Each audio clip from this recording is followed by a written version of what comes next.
Welcome to Recruiting.work, a place to connect, communicate, and collaborate on all things recruitment. This session is brought to you by OutMatch. Just as Recruiting.work brings people in the talent community together, OutMatch brings recruitment technologies together, combining assessments, video interviewing, and reference checking software. They're creating a more holistic, more human hiring experience. Learn more at OutMatch.com. All right, let's jump right into it. Thank you, everybody, for attending another episode of Recruiting.work, where peer practitioners from across the industry all get together and talk about various topics.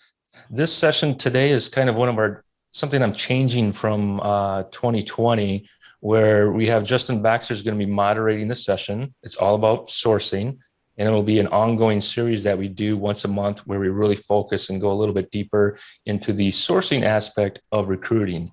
Regardless of whether you're a full life cycle recruiter or you're a dedicated sourcer, it's all part of the game. I come from a background of supporting teams of sourcers, so I think it's the heartbeat of recruiting, my humble opinion. That's where we're at for today's topic. Oh, sourcing, boy. Before I turn it over to Justin, one quick housekeeping item, and that's in the chat area. So I want to encourage any and all audience members to go into the chat area to add any comments or questions or anything you want to share. But before you do that, if you click in that chat area, at the bottom of that window, there's a drop-down menu, and it defaults to say to all panelists. I need you to click that, change that to say to all panelists and attendees. So I want all the audience members to be able to talk within themselves. So again, change that from all panelists to all panelists and attendees. And with that said, Justin, I'm going to turn it over to you if that's okay. No, it's great. Thank you, Sean. I really appreciate all your time and setting all this up. So thank you, attendees, for coming to our first Recruiting Work Sourcing TNT. Hopefully you'll find it as illuminating as the rest of the folks on my last SourceCon, Maryland SourceCon that we did, where we had, I think, well over 500 attendees. So, one thing that I've seen happening is really a paradigm shift here in sourcing, where you have a blending of recruitment marketing and growth hacking techniques. So the sourcer of the future, from what I've seen, is really going to be somebody who can do all of the above, can market, can research, can sell, can advise. And one of the things why I wanted to do this series and why I approached Sean initially was, as we see the paradigm shift of, sourcing, we're seeing that blend so much within, leveraging of automation, or what we call bots, which is really automation. We can call it bots to make it sound fancier and techier and cooler, but it's essentially at its core, automation and automation tools. So the main reason, I wanted to do this is, I want to elevate the profession of talent acquisition as a whole, not just the sourcing profession, but recruitment, for the most part, doesn't always have a seat at the table with business leaders, doesn't have a seat at the table with business development. We may be trying to get, a CRM because maybe we have a business leader that doesn't understand the importance of automation built into that CRM. Well, how do we tell that story, right? How do we tell that business story? So part of what I'm going to do with this series is do some of that. So I have some really great folks here that I know use these tools. They're expert practitioners, Jen Jones being one, Courtney Manzo, Lauren Chappelle, and Fred Mathau, sorry. And I wanted to just, kick it off with a couple basic questions around automation and just kind of get things flowing. So the first thing that I wanted to address, which is, I think, really hot right now, is D&I. And by D&I, diversity and inclusion. I think that's hot. I think that's an area that's not going to go anywhere, as it shouldn't. And, I wanted to open it up to all of you guys to just get your perspectives of where you feel automation plays in the D&I recruitment lifecycle, and maybe where it can help enhance, D&I. And when I talk about D&I, I talk about, minorities, women, veterans, disabled, all of the above, right? So that's my first question. I'll just kick it off to you all. Whoever wants to talk, let's do this, So Lauren, Courtney, Jen, Fred's off mute, so you can go. Yeah. So I guess so the way I've learned D&I, right? The way that I've learned to talk about it is first just the diversity, right? We can talk about the diversity and the inclusion, but the inclusion is typically what happens after that person has joined the company, right? So when we talk about just from a sourcing standpoint, it's really at that diversity. And I think that some of the things that we're using tools, with the way that things are moving is you have to use tools now to really source a lot better just to get those different types of candidates from underrepresented minorities and or non-male categories, right? So some of the tools that we use is like Intello, where you're able to have these more in-depth searches where it's just like, hey, you can spend so much time on LinkedIn and then building up these like talent pools, right? And I think that like that takes a little bit longer because as recruiters, we want to get the hire, right? We want to get the hire, we want to get the best person in seat, but at the same time, looking from a diversity lens, we want to make sure that it's a diverse pool, right? And so it's like you constantly running up against like, hey, just timing of, hey, I have to close this role, but hey, is the pool diverse enough? And I think that like as more innovation comes to this space in terms of diversity, and there are a lot of companies that come there, having a diverse talent pool is going to be huge, right? And having access to that diverse talent pool, like you do as if you're doing a quick LinkedIn search, is going to be super important. So I think that that's where a lot of innovations happen. A lot of tools are coming into the space. I know there are companies that like kind of like different like agencies can pitch you, hey, we have diverse candidates and we can sell you those. But I think that if you're just staying in-house, right, a lot of it is just using different tools. Specifically, we use Intello, right, which has the ability to look through different backgrounds and be like, okay, like, hey, I need to build up this talent pool to make sure that my pipeline is diverse. And so. Yeah, I would agree with that.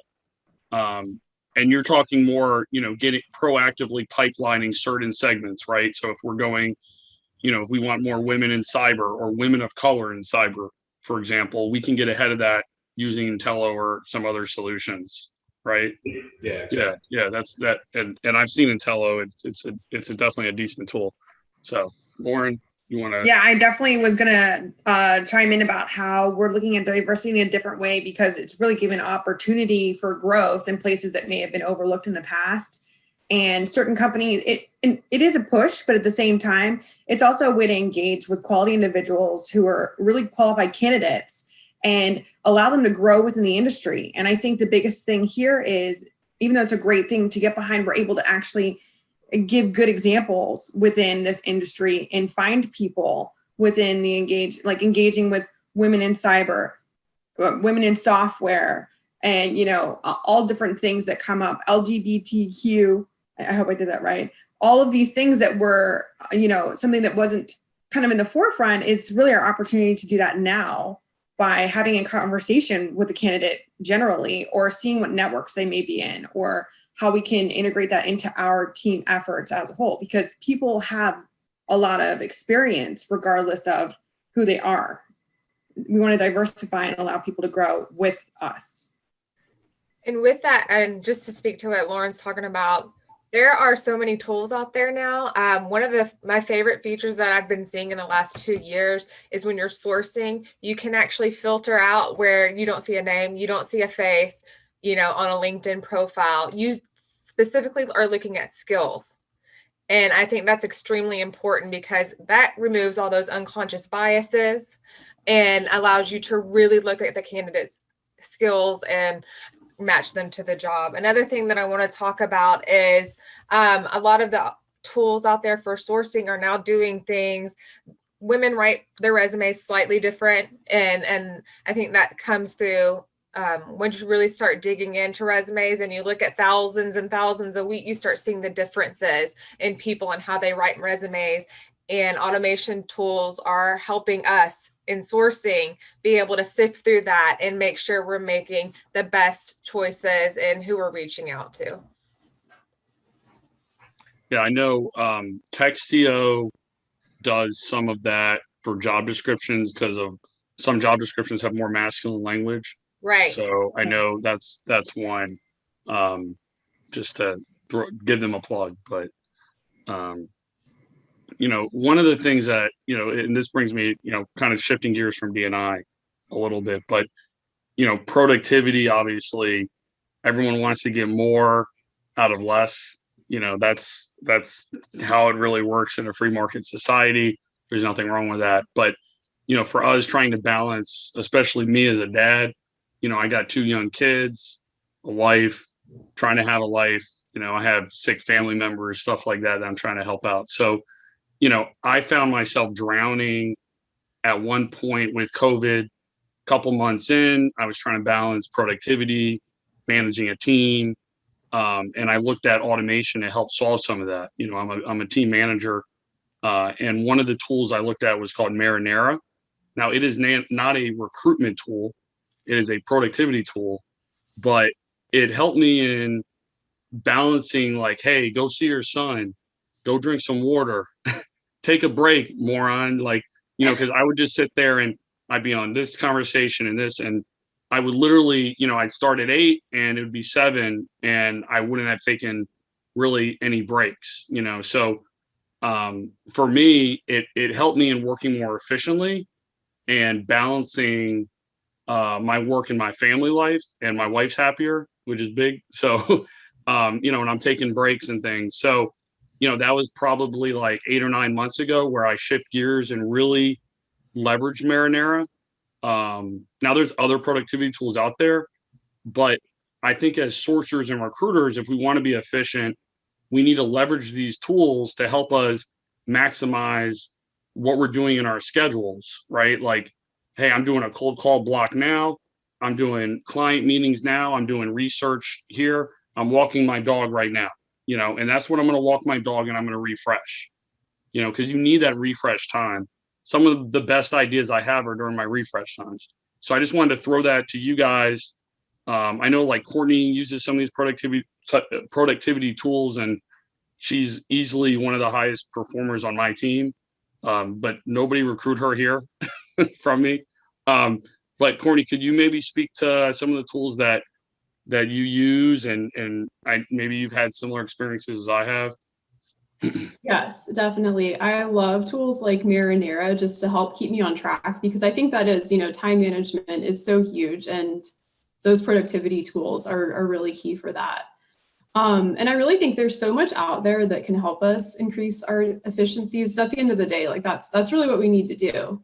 For example, there's a Chrome extension I love that helps you easily search and mass message your LinkedIn network. How easy is that? You can just put in your criteria and then it does all the work for you. And that frees up some of my time to deep dive on some other things that I'm working on. So I think incorporating those into your routine, and there's so much out there like that. So those really help me.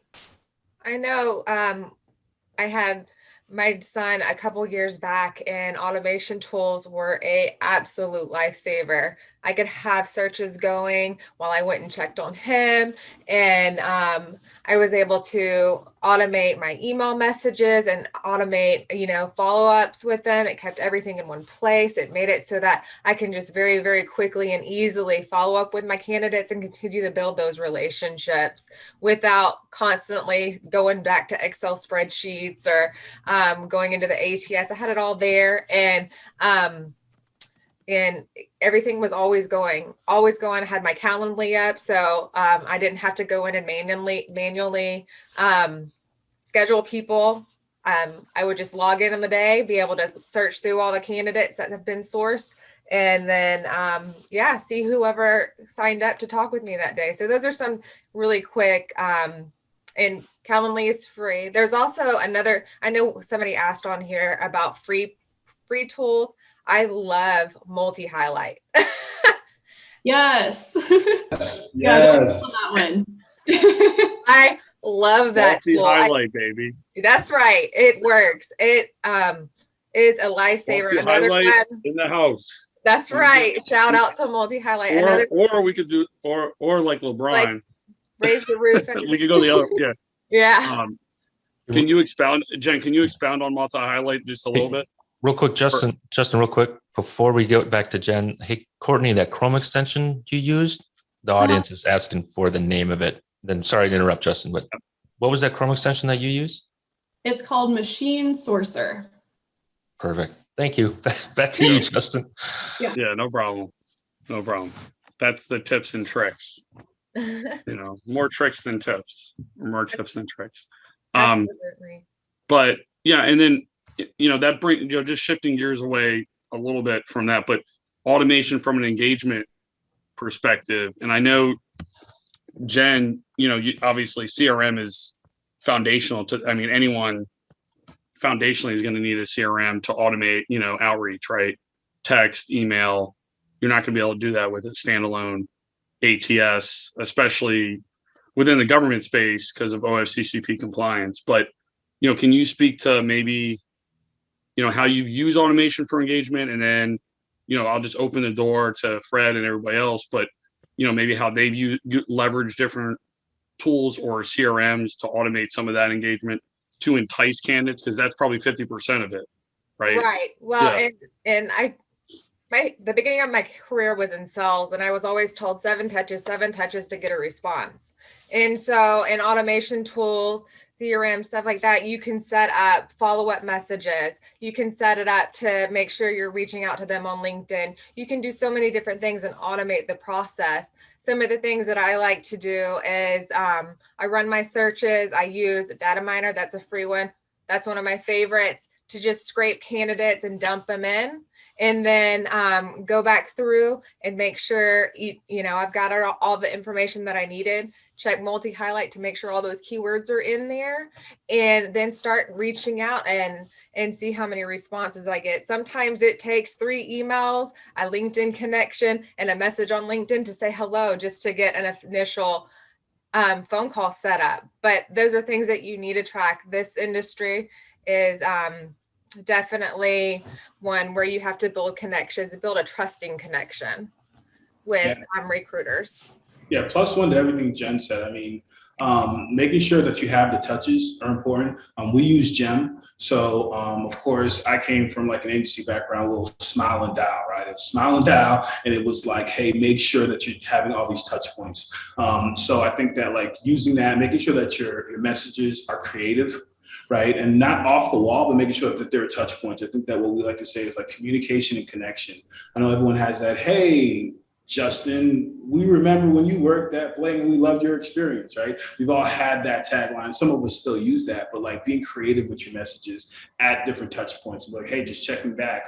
Sometimes like if it's the new year, making sure that like you understand what holidays are coming up and when you're sending them out. I think those increase your engagement rates a lot by a lot. But personally, I've been using Gem and it's been really good.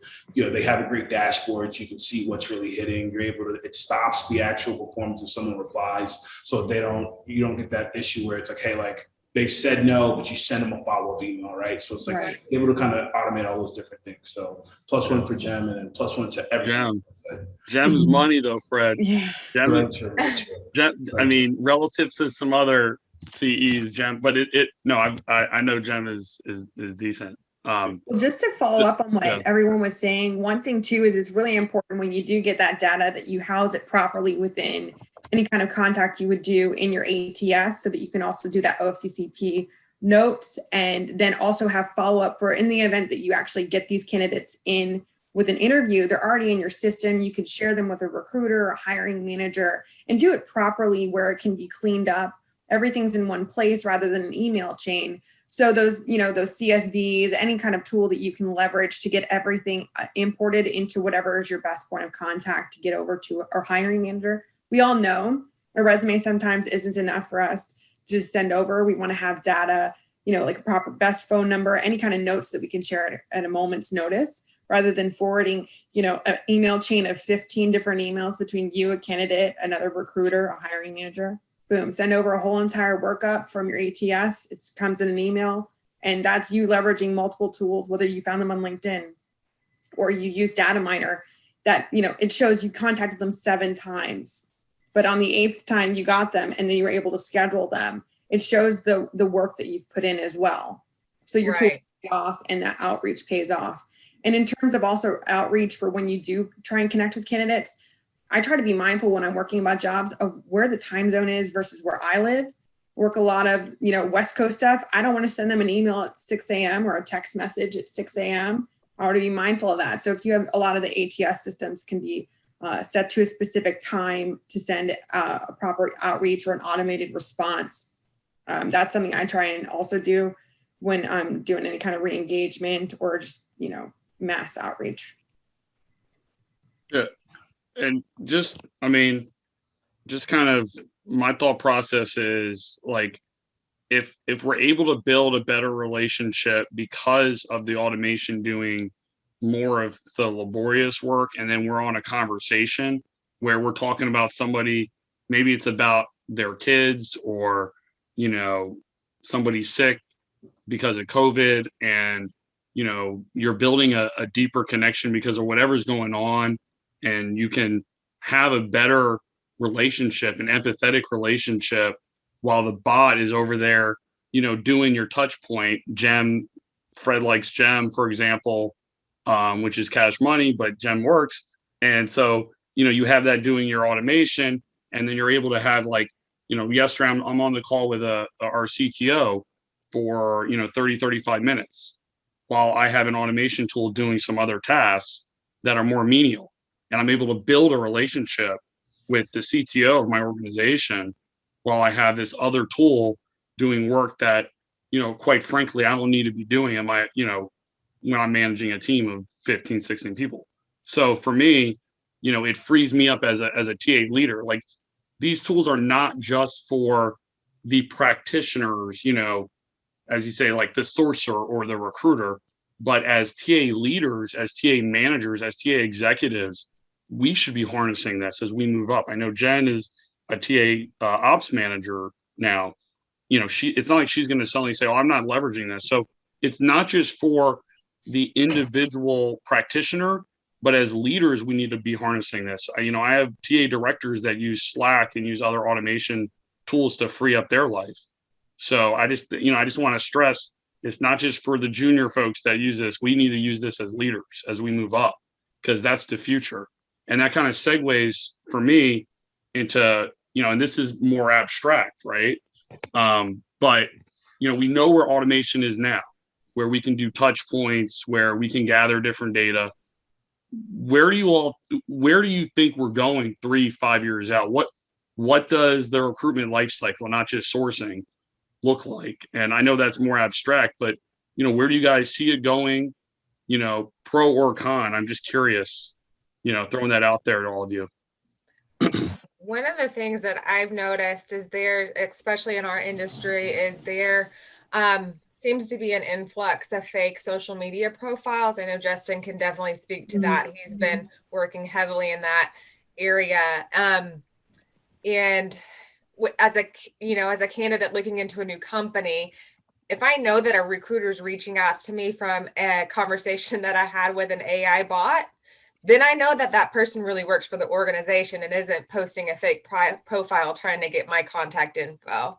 I think that gives a little bit more security in the industry. And it also helps with candidates just knowing that they're not being lost. One of the people was mentioning in the ATS, being lost in the ATS. I think that using the bots can definitely help relieve some of that insecurity on the talent pool and in the unknown.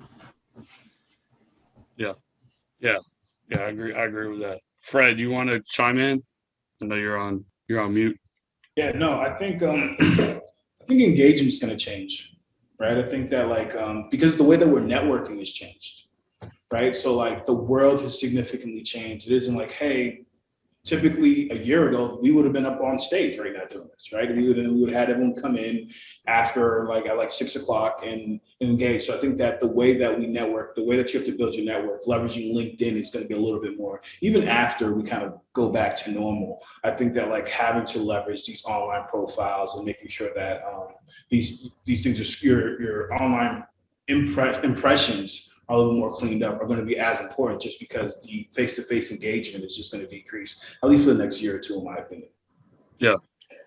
Another thing that I wanted to mention that I actually found out through another meeting, where a lot of people put fake job postings, and they'll use their company and they want people to apply with their resume or go to a fake website, and they pull everything you got, because people are actively looking for opportunities, especially in the time of COVID. So they're going and they're looking at platforms that have a good name like LinkedIn, Glassdoor, and it's really easy to sign, copy and paste companies' information, and they think they're actually applying when they're not. And all of their information is then taken and then dispersed. However, I think that's one thing that we really didn't really think as much about before COVID, because we knew we were genuinely trying to get people hired. But now it's that dark side of imitation and trying to just take what they can and give it away or sell it or whatever they want to do with it. So that's one thing that I think has definitely come up, especially in the last year. We're almost a year into this, if not. Yeah. I mean, I know 2019, I think LinkedIn had 2.1 million profiles that were fake that were removed. I didn't see the figure for 2020, but obviously there's going to, there will be more of that. So, you're having, especially in technical fields, more candidates going to these offshoots of smaller platforms. We're seeing, not that LinkedIn is going, we're not saying LinkedIn is dead. I'm not saying that. So Microsoft, don't come after me, but I do see kind of that paradigm shift of, especially engineering talent move more to these smaller platforms, GitHub, Stack Overflow, and even within those more granular, it could be, women in cyber Jinjitsu. It could be, DevDB and, Google Scholar. There's these smaller, and you're getting more and more niche into these smaller ecosystems. Obviously, this is happening more broadly, but as it affects us who especially do technical recruiting specifically, you're going to have to reach farther, which brings us back to why you need sourcers, because not everyone's going to be on LinkedIn. And if they are, they're going to be spammed.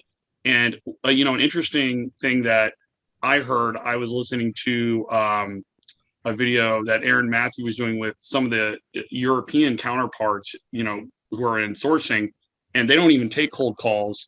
A lot of their software engineers have a bot set up that responds back to another bot that's trying to recruit them. So you have bot to bot, you have a recruiting bot trying to then recruit the candidate's bot, and you literally have bots communicating.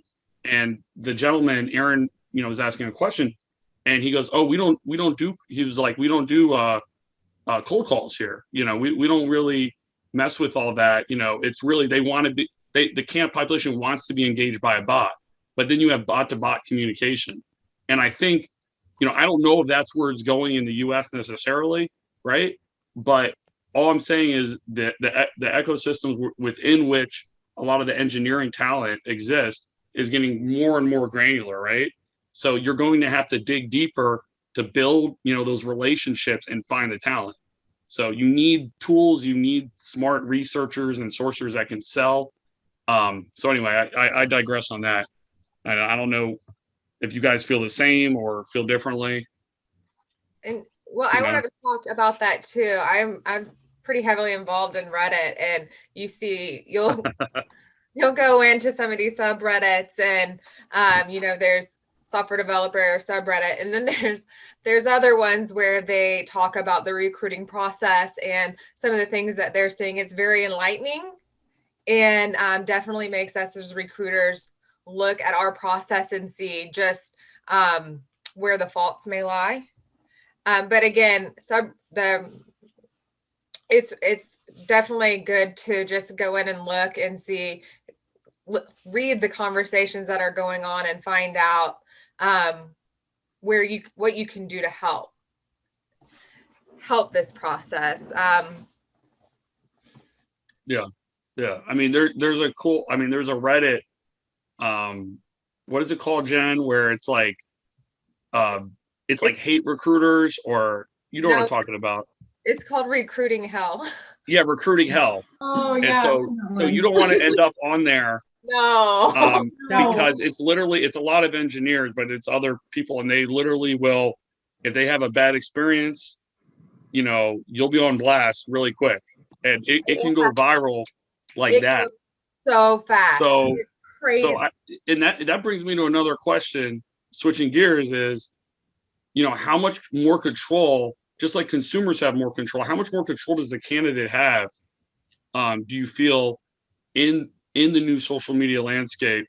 And I think Fred touched on this a little bit, and I'm interested in hearing his thoughts and some of yours as well. But do you feel like they're going to be more in the driver's seat because they can basically put you on blast pretty quick in the current ecosphere that is social media?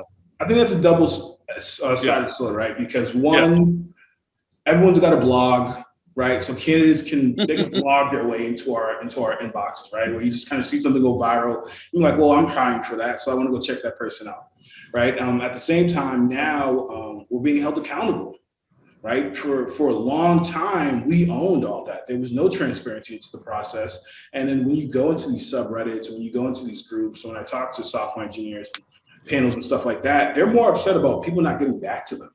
Right. Right. That's what it's all about. Is like, oh, like we ghosted them, right? And so I think that like it's just a simple thing of like now we have to follow up, even if you automate that, right? I think that's the biggest thing. If you want to automate anything, automate the rejection email so that it's nice. And so therefore, so you don't get put on blast. Because I don't think people get put on blast for those simple processes. If it's okay, you don't fit the role, I think people can understand that. That's just what happens. But ghosting or like not giving proper feedback, it's the fastest way for that to happen. So I think we still control that, but we're going to be held accountable. Yeah, you're going to be held accountable, and you're going to need more. There, by default of more transparency, you need to own that, take accountability. And then, probably leverage, we're going back to automation, leverage some form of automation for, I think Fred's spot on, a nice soft rejection or moving on, or, something more than just bye, see ya, because that's cold. And that's not what millennials want. And that sure as heck is not what Gen Z wants. And that's the next candidate pool coming up. It's millennial and Gen Z. So we need to think about also, that culture shift, right? How does that shift the talent landscape too, right? And how does automation play into that? Well, one thing I also want to add to that is in some cases you get that negative interaction with somebody based off of their interaction with somebody else who may have been in your organization 2 years ago. So you're trying to kind of salvage, because especially in what I'm doing, I work with the talent community. I don't work with job recs. So essentially, if I'm reaching out to somebody else, I could be doing for a totally different purpose, but they see me associated with somebody who may have been here 6 months, 2 years ago. They ghosted them, or they never got back to them, or they dropped off and they got rejected. And I'm trying to salvage and save face. So when I'm doing automation, I try to make sure that how many times is this person engaged with anybody at our company? I don't care if it's, thank you for applying on our talent network 2 years ago, or if it was a text message a week ago. Yeah. Try to be mindful of how I'm representing that. Even if I'm going to automate it, I make sure I try and filter those people through based off of, you talked about 7 types of engagement, right? I could be the 8th, 9th, 10th person. And in between there, they could get super irritated. So if you don't do it properly, it could really continue on a negative downward spiral. Yeah. And just to speak to that, there's one automation tool that I use every day, because if you've ever had an experience with somebody that's definitely spamming you for a job, you will notice grammar mistakes. Right. Definitely, you see those. And in job descriptions, these fake ones, you see them on all the different job boards. That's one way to spot it. And as a recruiting professional, one of the biggest things is to check your grammar. Make sure your spelling is correct. Make sure you put the R on your, because sometimes I accidentally say you and then I have to check it. Anyways, those are some just little things that you have to pay attention to, and just have something in the back, double checking you, triple checking you, so that that's one of the big red flags, is if they see a grammar mistake. Yeah, I was gonna say, I don't think I'd be married right now if it wasn't for Grammarly, because I was gonna say the amount of times, because my grammar is, I'm not gonna say the word, but dog poopy. But like, if I don't use Grammarly, like, my wife is very detail oriented, and if I do a card or something, or if I'm just writing, an email to her, like I just run it so that she just doesn't like tear me to shreds. So literally, like, I'm always using it because I'm not naturally Ernest Hemingway. So I leverage Grammarly so that I don't sound like a complete moron, at least 50% of the time. So it definitely helps me quite a bit, and that's a good tool that I would definitely leverage, Grammarly. And it's free, I think. And it's free. That's another free one. That's not this, like Jem. But don't kill me, Fred. No, you're fine. You're fine. Courtney, what are your thoughts on any of the plethora of topics we're ramping through here? Yeah, I mean, I think that automation is great for helping us be more efficient, reach more candidates faster. But I think also it's a fine line because we need to have that human touch. So kind of like what Jen was saying, making sure that our messaging is appropriate and it sounds like it's coming from a person, not a bot. And also that our follow-ups are personal and provide good feedback and still feel like they are connecting with us and it's not just necessarily driven by automation. So I think that the human touch is also important. So it's a fine line. I think as we increase what we can do with automation, we still need to be mindful that at the end of the day, it's really us behind all of it and to keep that human touch in there. Yeah. I don't have the answer for that, but it's just something I think about a lot. Yeah, unless we go like the way of Europe where they're literally having bots recruiting bots. So, I don't know if that's the future, but they were actually astonished that like engineers want to talk to a human. They're like, no, they rather engage. They rather have their bot just engage with another bot, and then it hits them with whatever information, if it gets through that other bot, like through the vetting, then they'll get all the information that the bot provided. So like their assistant, like their personal yeah, exactly. And so and this was mainly within like software engineering talent in Europe, but I just thought that was fascinating. And they were like taken aback that like, oh wow, like they were like, oh wow, Aaron, like you have to call space engineers. It's like, yeah, no, they want to talk to a person. They don't want to be recruited by a bot. So it was, obviously we're in the defense industry, so it's a little different population, but it was fascinating. So I agree with you, Courtney. I'm curious to see like 2, 3, 4 years out what this looks like, for good or bad, how it frames and kind of rolls out. So Sean, I think we're coming up on time. Do you want to just keep going, or if you want to keep going, it's up to you, but yeah, we are past a little bit. I do have a kind of a question for you. I want to kind of pose to the group, if you don't mind me kind of grabbing it. Of course. It's sort of circling back to the first topic in the discussion that was around diversity. Mm-hmm. So years back, working at a biotech company that was really focused on gender diversity and strong sourcing team. They were tasked with building, I think the magic number is 25% gender diversity in their top level talent pipelines. Well, what I did was I took my own little person, I'll call it a bot, but I would go in because they weren't exactly assigning gender diversity because they were just talking to people. And typically you get your gender or your diversity metrics when people apply, right? And they self-identify. So I created a little bot. I took the 100 most popular female names. And if you had that name, I'd assume you were that gender. So we'd sort of add that in there so they could get a sense of the diversity in their pipelines. Well, legal caught wind of that and told me to stop that immediately. So when we talk about, and I think times are changing, like with Seek Out, that's a tool that can look at diversity metrics or what have you. Where are we in regards to using bots to help us determine diversity, especially when we're sourcing and people are not self-identifying? Is it still a big legal jackpot, or where do you think we are with having tools help us determine diversity metrics? When you're talking about names, like Jen mentioned, there's the blind bias, which would actually scrub the name, right? So it's a little more complex. Like Seek Out, you can do the blind bias search where now name isn't even, we're just looking at skills, right? Well, now you got to pull the thread further because now we're talking about, well, maybe the profile has more masculine language. Maybe I use terms in my profile that, subconsciously I'm using more masculine language, wartime language or something, right? So now, are we building those algorithms to then reverse engineer that, to then have blind bias within the syntax of the profile or of the resume? So I mean, it can really take you down a rabbit hole. I don't think I've answered your question entirely, Sean, but Well, you're not a lawyer.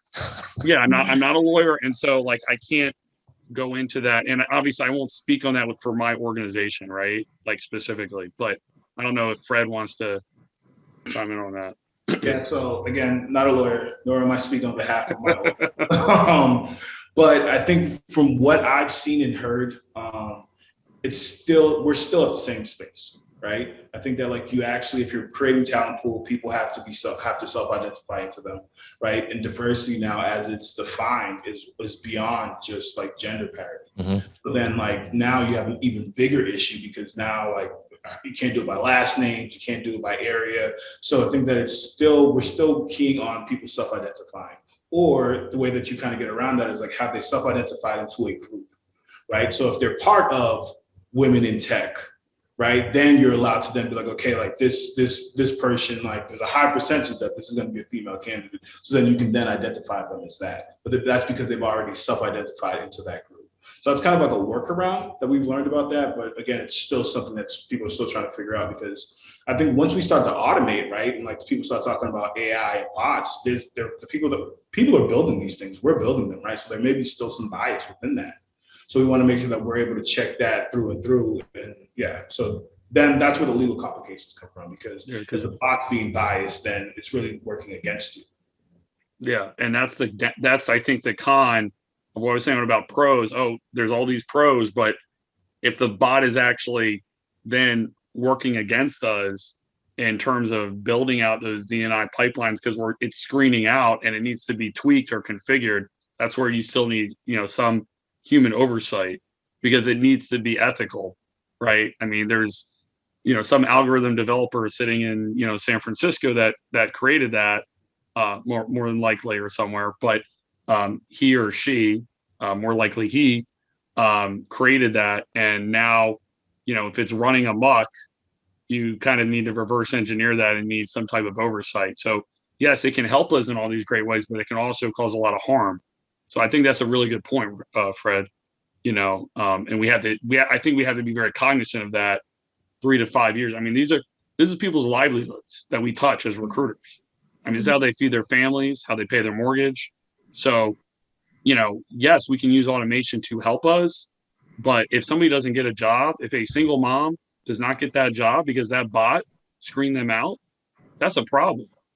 So I think we need to be cognizant of the level of positivity, but also where this could go where it can go bad. And we've seen it go bad with some other organizations where, they implement these things and it's not ethical, right? And there wasn't that oversight. So yeah, I mean, that's a real good point, Fred. Yeah. Also, you have to be looking at the skill set and all the details you're putting into it, because you could easily disqualify quality candidate based off of specific criteria that you thought was relevant that really isn't relevant in the actual game plan of getting this person employed. You want also, I think the biggest thing too is their areas of interest in what they're doing, and encouraging them, or not encouraging, but finding what they're doing to make themselves grow within their career. So I think that's one thing that's come up a lot, is a lot of LinkedIn groups that I go to are, women in cyber. What are you doing? And then I'll use that as research and data for what I want to do in terms of outreach and kind of to build my source strings, because it's like, hey, what is already available to me that's free? I can just check out. Yeah. And I'll look at those profiles. I'll say, let me check this person out. They look really interesting. Oh, I completely missed all of this. Yep. Awesome. It's right in front of you some of the time. So if you can get more R&D from being that human and then go to the automation later, it's more than CYA. It's actually doing a service for you and that individual who may be a job seeker. Yeah. And I don't think AI is at a point, narrow AI is at a point where it's going to do that level of complexity of, open source research and piece that together. You have some of these tools that, they'll give you, pointers on how to engage, but I think we're still a creative human recruiter, sourcer, whatever, can still beat out an AI 9 times out of 10 right now, right? Like we're at that point now. I'm not saying 5 years from now, that could look very different. But right now, like exactly what Lauren's saying, like if you can piece together that research and going into Reddit forums, going into different groups, and then couple that with, the automation tools so that you can then have, some more personalized, relevant content, that's going to help just make it a lot better engagement, right? And it seems less like the goal is to make the bot seem less like a bot. Yeah. I mean, the goal is to make the bot seem more human while it's not a human so that you can be more human. If that It's like a makes sense. representation of yourself in AI form. Yeah. So, Like Courtney, you were Sims, going to right? say something? Sorry. My bad. Courtney, sorry. No, that's okay. No, I was just going to say, like, that's why we need sourcers still, because sure, these bots can help us do more in our time, but at the end of the day, it can replace administrative tasks, it can replace menial tasks, but still needs that human element. So I think that's why you still need great sourcers, do the research, do the outreach, do the messaging, all of those other components. So yeah. Hey, Sean, I think we're wrapping. I just want to tease out where Digital SourceCon is March 9th. I'm obviously presenting, but there's a lot of way smarter people than me presenting. And, just what we've talked about is probably, a tenth of what people are going to be presenting. And there's, sorcerers where they just started. There's sorcerers who've been doing this 25 years. Dean DaCosta will be presenting as always on 1 million and plus, tools. I'm doing a little bit on some open source stuff. So, check out SourceCon. I just wanted to make that unbridled plug. It's March 9th. I posted on LinkedIn, but you can go to their website, whatever. But I just wanted to plug that. Sean, I don't know. Yeah, your presentation is on March 9th, but it's actually 3 days of sourcing, right? 9th, 10th, and 11th. Yeah, you get 3 days. Yeah. Sorry, yeah. I don't want to sell people short. My bad. The short 3 days. Not But the one. 9th. Make sure you did the 9th. But do the 9th. But then the others are exactly. But really it's much better in person. Like I did mine in Atlanta in person and it was great. And I saw, that was my first one in person, just like the community of it and to meet other creative, and there's people that they're not 100% sorcerers. There's TA leaders, there's recruiting coordinators, there's full life cycle recruiters. So it's not like a community where they're like, oh yeah, you're not like everyone's welcome. It's open. And, we tend to be a little more techie, and a little more innovative, but it's a good community. We're pretty open. It's digital. So you don't got to get on an airplane or anything like that. Just do it in your board shorts, sitting at home. But I do think it's definitely like one of the best recruiting conferences that I participate in. It's just a great community. You can just collaborate and learn from one another. Like I've got people that I can text with, some of which are associated with Sean's, with his group that, I collaborate with and they help me and I help them. And so it's like a really good community of like sharing of knowledge. And I think that's what it comes down to is like, we all want to be better. And I think that's the foundation of SourceCon, and Sean, I really want to thank you for putting this together. And I think you have Marvin and Eric talking, and they're, they're stellar. So, you might want to talk to that. Yep. I know, especially Marvin. I post all our calendars up in the upcoming meeting if anybody wants to join more. Again, in 2021 here, trying to go a little bit more in depth in topics such as sourcing.